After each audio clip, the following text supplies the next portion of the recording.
बनवलेली चटणी अशी करायची.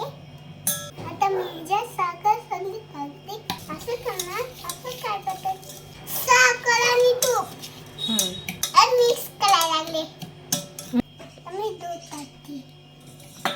आता मी हे कालचं मिक्स करणार.